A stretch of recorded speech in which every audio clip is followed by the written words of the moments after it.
there! Are you interested in finding out what improvements you should be making to your home in order to get the greatest rate of return? Hang tight, I'm going to tell you what the top 6 things are.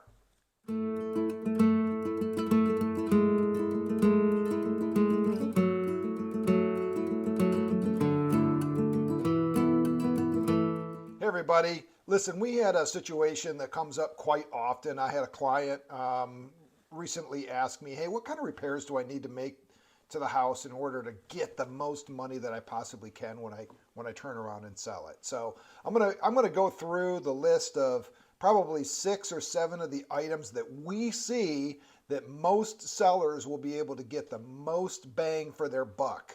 So we all know and probably have heard that, before you put a house on the market, you got to do some repairs, right?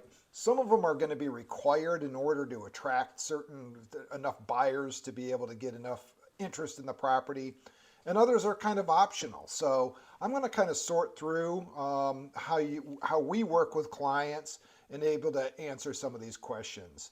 So the very, very first thing that we usually look at and talk to people about as far as the greatest return on investment is remodeling kitchens and baths. Now, you probably have already heard about that, but it is still true today. Those are the 2 primary areas that the majority of buyers are most focused on when looking at new property. So having an updated, clean, functional a bathroom and a kitchen are going to be super duper important. Now, to what extent are you going to remodel? That really depends on your price point. So depending on your price point and what is acceptable in the market area is going to be really key.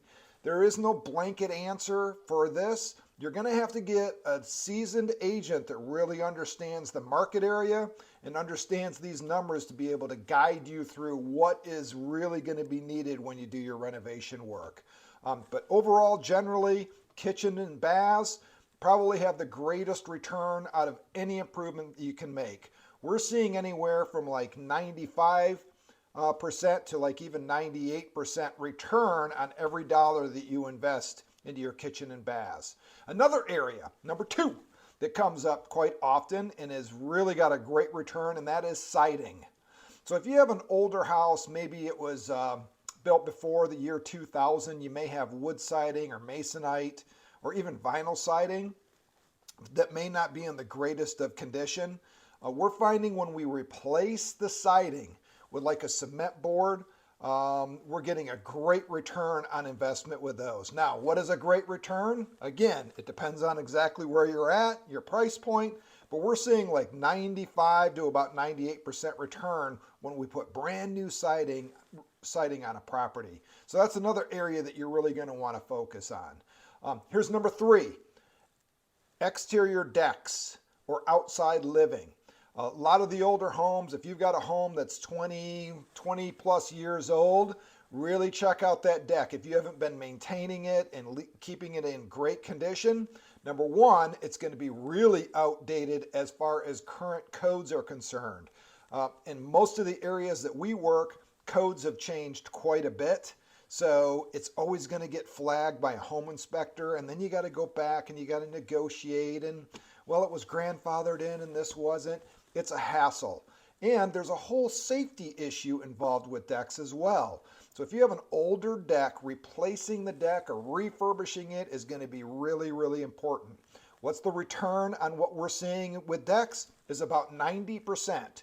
So 90 cents on every dollar that you invest into a deck is about what you can get back, again, in most market areas and in most price points.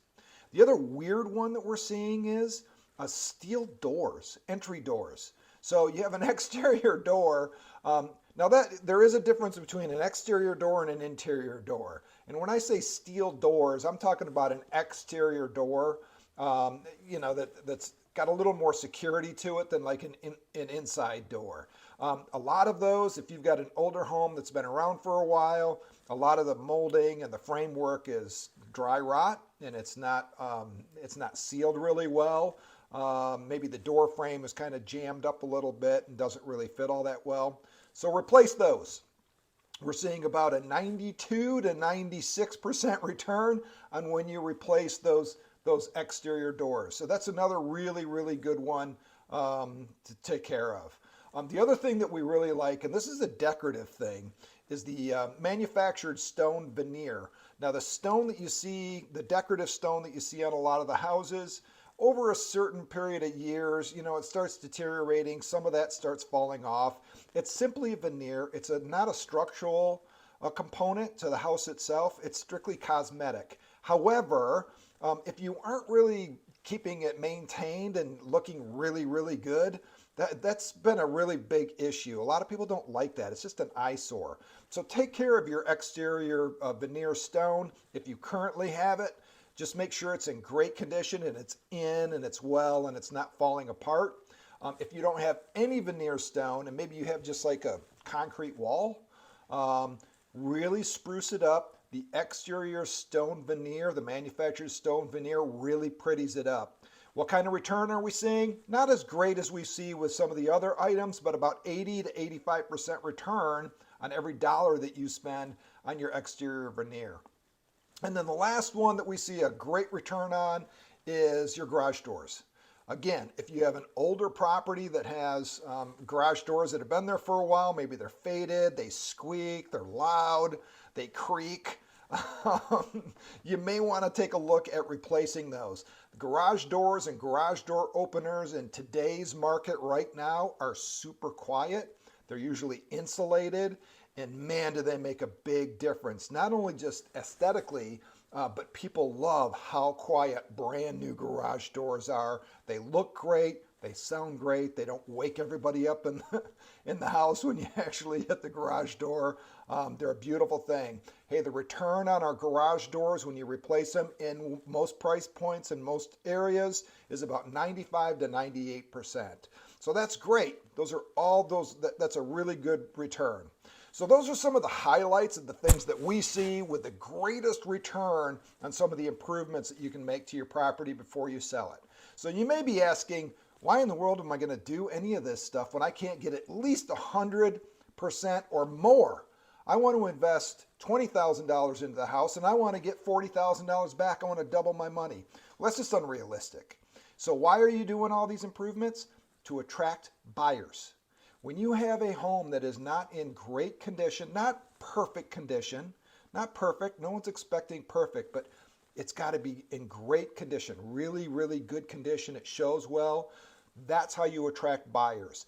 And as we are in this shifting market, attracting buyers is going to be really, really important. So you may have to spend a little bit of money in order to attract the pool of people in order to get yourself top dollar. So that's why you're investing all this money back into your home, and hopefully that really helps. If you want to drill down and find out specifically on your property, reach out to us. We'd be more than happy to talk to you about it. Just make sure you get a seasoned agent that really understands the market area, your neighborhood, and can talk to you about exactly how to get top dollar. Hopefully this was helpful, and everybody's having a great day. Thanks.